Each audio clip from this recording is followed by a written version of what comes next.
Hello, I'm Multi-Prometheus1, and welcome to a brand new episode of In Defense of Blank, where I look at movies that I think get a little too much criticism, and probably, at the end of the day, aren't really that bad. Today, we're going to be looking at a film that is very widely considered to be one of the worst, or at least one of the most disappointing sequels of all time, and that is Steven Spielberg's critical flop, The Lost World: Jurassic Park. It's incredible how much people hate this movie. I've heard so much hate for this movie that honestly I'm surprised it's not considered one of the worst movies in cinematic history. But I simply can't believe it. It's a good film. The acting is good, the writing's decent, the effects are really good, and the action's pretty clever. So why does everyone hate this movie? The argument I hear most of the time is, it's not as good as the first one. And that's it. Nothing else, just, it's not as good as the first one. So what? Granted, the first one is one of the greatest action films ever, but that's no reason to hate the sequel. Except for a few unique circumstances, sequels are rarely as good as the first film.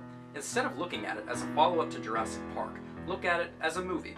One that tells its own self-contained story with its own characters. A movie that Spielberg tried to make different so that fans wouldn't feel like they were getting the same thing all over again.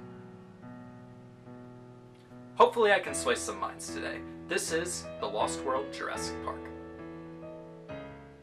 As the film opens, we see everyone's favorite dinosaur island, Isla Sorna. Differences are a part of making sequels, guys. This opening is pretty effective. The music is foreboding, the waves crashing gives a psychological foreshadowing something bad's about to happen. Not as effective as the opening to the first film, but pretty close. A British family is vacationing on the island, and they have their young daughter with them. She seems to be the only one more concerned with the place the family spent money to visit than the prawns. She finds a dinosaur, and yes, she says stuff like, "What are you?" when every kid knows what a dinosaur looks like.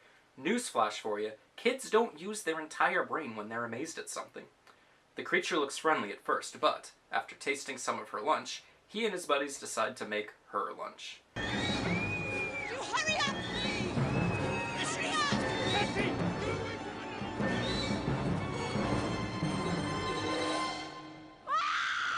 We then see the master of Oz himself, Jeff Goldblum, reprising his role as Dr. Malcolm from the first movie. He's on his way to meet Hammond, who has requested a meeting.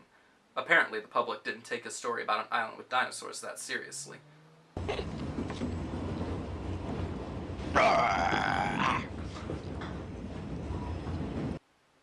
Yeah, that's pretty much every high school student in a nutshell. After a cameo from the kids who probably had a legit reason they couldn't be in the whole movie, we meet the people in charge of InGen, who are pissed off at Malcolm for breaking his non-disclosure agreement and telling the public about the park. You know what? Those men in the suits are right. How dare you tell people things that could possibly save their life? Apparently, Isla Nublar was just a place to put the park, and the dinosaurs were actually made on this new island, Isla Sorna, and now the animals are roaming free. Goldblum doesn't approve, but Hammond sent his girlfriend there ahead of time. He agrees to go, but only on the condition that the trip is now a rescue operation and not a research expedition. Uh-oh. If I quote the movie directly, this video might get taken down. I mean, using tons of footage is fine, but quoting it? Shame. While getting ready for the trip, we meet the research team and, the one character people complain about the most, Malcolm's daughter. But in the first movie he said he had 3 kids. Knowing the kind of guy he is, do you really think he has custody of all those kids? She's upset because, big shock, Malcolm's a crappy dad. But she'll prove to him why she's an awesome kid by sneaking aboard the expedition, potentially ruining everything. Not a good call. They arrive on the island to find his girlfriend, Sarah's backpack, but not her. And then we get our introductory dinosaur moment. The effects aren't necessarily better than the original film, but I'd say they're pretty close. They run into Sarah, who feels like she needs to make an E.T. reference, but makes "Mommy very angry." This is really a pretty good action scene. The bit with the log is actually pretty clever. Malcolm clearly wants Sarah to come home, but she won't have any of it. Sarah, when Hammond called you, why didn't you say something to me? Because I knew you would have stopped me from coming. When they come back to the camp, they find Kelly, of course. Malcolm's pretty pissed because both his daughter and his girlfriend are now on the island. This is about the point in the movie where people start to wonder, hello? Hello, you do plan to have dinosaurs in your dinosaur movie? Yes? Yes? Hello?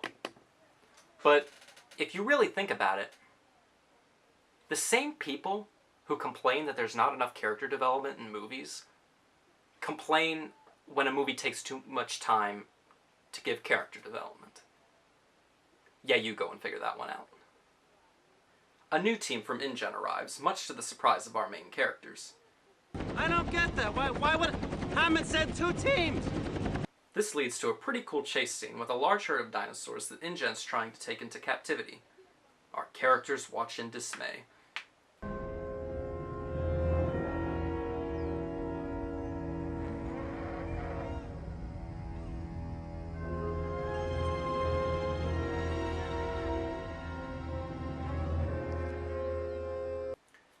This new InGen's team's guide is determined to hunt a T-Rex. Therefore, he harms the baby so that the mother will come to check it out. We then cut to their camp where the main characters realize that they're planning to take the animals off the island. They try to stop them by letting the dinosaurs out of their, for some reason, unlocked cages. Archie, look out! Jump!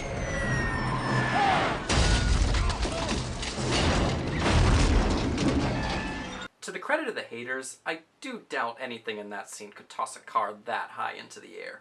Vince Vaughn finds the injured baby T-Rex and decides to help it, and again, Malcolm is pissed off. Kelly senses danger near and hides in a tall loft. Just then, we get our big T-Rex moment.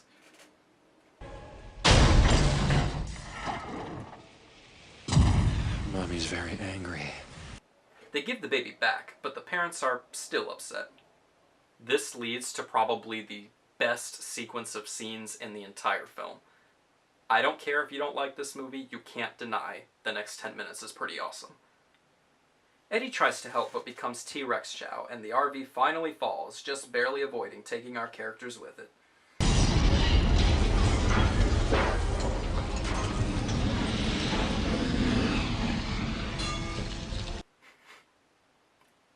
I don't care if that was corny. That was funny. They're rescued by the InGen team, who decide the only course of action now is to try to reach a radio station across the island. On the way there, they stop for a break. That drunk jerk from earlier hears some strange sounds in the forest and gets lost in an attempt to follow them. He trips and falls down a hill and finds some old friends waiting for him.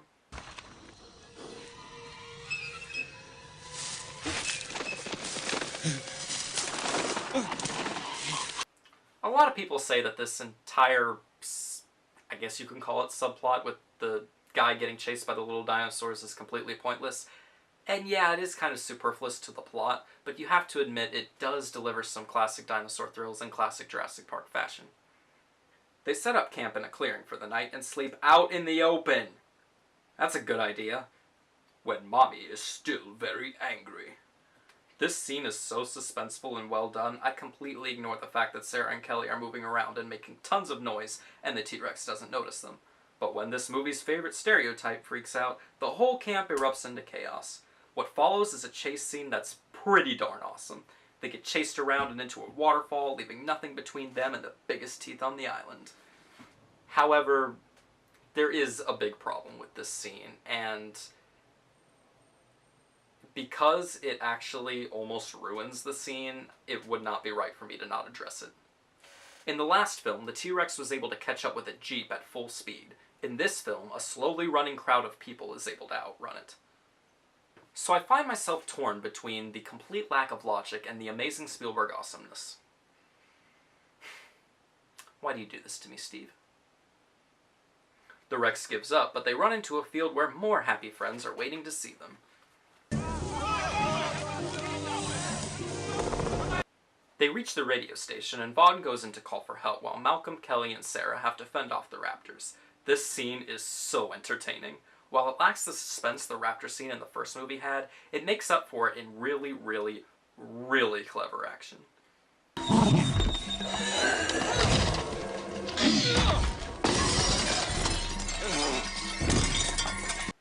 They escape the workyard just in time to get picked up by the helicopters, but while in the air, they see InGen is preparing to take a T-Rex and the baby off the island.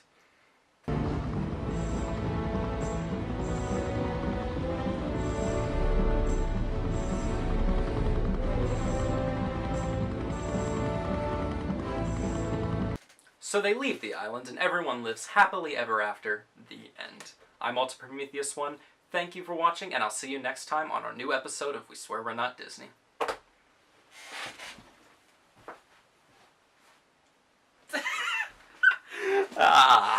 Just kidding. There's 30 minutes left in the movie. They make it back to San Diego, where InGen is about to unveil the T-Rex to the world. But, in a pretty ominous scene, the ship carrying the dinos doesn't seem to be slowing down. It crashes into the harbor and the T-Rex escapes, free to run around the city. The amount of Easter eggs and hidden jokes in this scene is amazing. If you haven't seen the film, I won't spoil them for you, but they're pretty hilarious. Malcolm and Sarah decide to steal the baby from the new Jurassic Park facility and use it as bait to lead the mommy back to the boat because Mommy's still very angry. How will we find the adult? Follow the screams.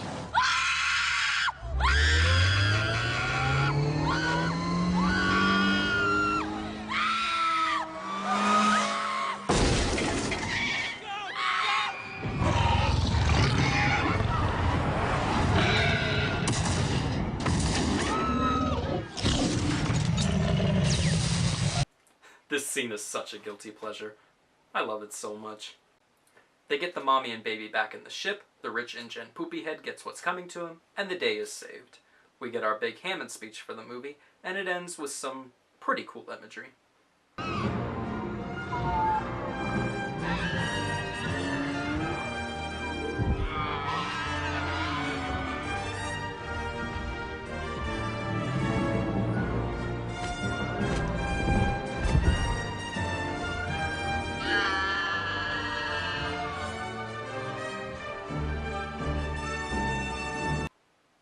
I think I know why people don't like this movie, and I think it can be best explained with why I love these movies. I love the first movie because it perfectly combines action and awe with clever social commentary. What rights does being the most powerful species on the planet give us? Just because we can do something, does that mean we should? To what extent are we responsible for our actions? It's a great example of pioneering action filmmaking that actually makes people think. I love this movie because it feels like a great B-movie. A great B-movie with decent writing, directing, and effects that takes action movie cliches and does something really clever with them. It sets up scenes in a way that you expect something really ordinary and cliche to happen, but then does something so unique that only Spielberg could have come up with it. It's a B-grade creature feature made by Steven Spielberg, and while that's not enough to make it as good as its predecessor, it makes for a pretty good time. I'm Prometheus1, thank you for watching, and I'll see you next time on a brand new episode of We Swear We're Not Disney. See you then.